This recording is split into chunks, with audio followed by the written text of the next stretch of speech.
Some basic nomenclature, so just to give you like a sense of the basic coding scheme here.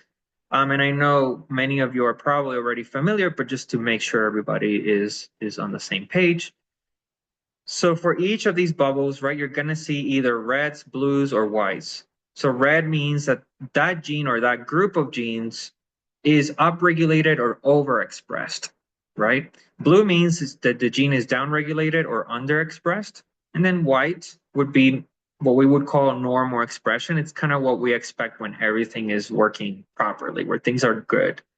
The color intensity is going to mark how much over or under expression. So you're going to see shades of red, right? Like here, for example, and shades of blue.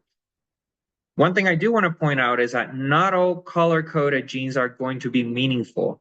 Really, and this is where bringing in a practitioner is important. Someone that understands the GENIE is important because what we're looking for is specific patterns of abnormal gene activity. So just because you have just because you have, for example, a blue bubble here in this section that's called coagulation, it doesn't necessarily mean something meaningful to us from the perspective of CIRS. There would be a specific pattern of activation here that we would be looking for to relate to CIRS specifically.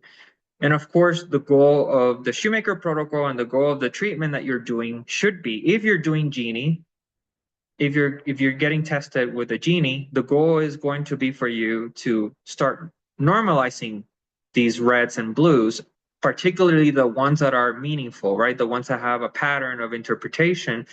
Your goal is to bring those to white, which means you're kind of basically your gene expression is looking more like a typical person. And this should coincide over time with improvements in other tests like your NeuroQuant report. Because there are things here in the GENIE report that we know are correlated with what's happening in the NeuroQuant. Also blood work, right? Your standard blood work, also visual contrast sensitivity performance, and ultimately symptom resolution where you start to feel better and you start to feel more like a normal person.